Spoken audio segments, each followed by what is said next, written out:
আসসালামু আলাইকুম। আজকে আমি আপনাদের জন্য নিয়ে এসেছি বাঙালির অত্যন্ত প্রিয় এবং জিভে জলানা চিকেন কষা। আজকের এই ভিডিওটি বিশেষ করে তাদের জন্য যারা নতুন রান্না শিখছেন। অনেকে ভাবেন ভালো রান্না মানেই বুঝি অনেক দামি মশলা বা রেস্টুরেন্টের মতো কোনো সিক্রেট উপকরণ, কিন্তু আমার রান্নার বিশেষত্ব হলো ঘরে থাকা সাধারণ কিছু মশলা দিয়েও রান্নার স্বাদকে অসাধারণ করে তোলা যায়। যারা রান্নাতে একদম নতুন তারা আমার ভিডিওটি অবশ্যই দেখে যান, কারণ এখান থেকে আপনারা অনেক কিছু শিখতে পারবেন।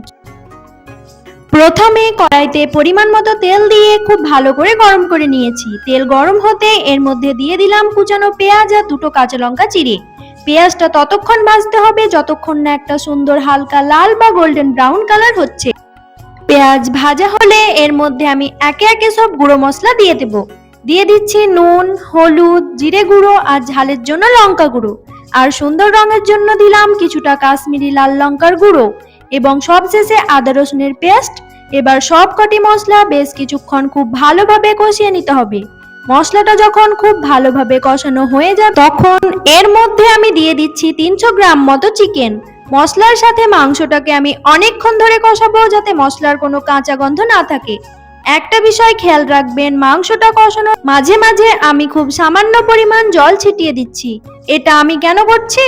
কারণ মাংস এবং মশলা যেন কড়াইয়ের তলায় লেগে না যায়।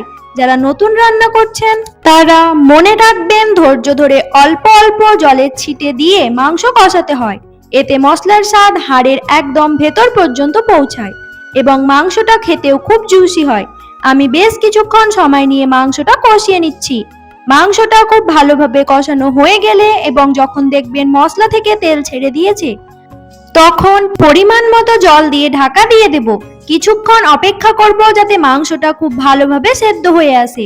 মাংসটা যখন পুরোপুরি সেদ্ধ হয়ে আসবে তখন ঢাকনা খুলে উপর থেকে ছড়িয়ে দিচ্ছি গরম মশলা আর কুচানো টাটকা ধনেপাতা।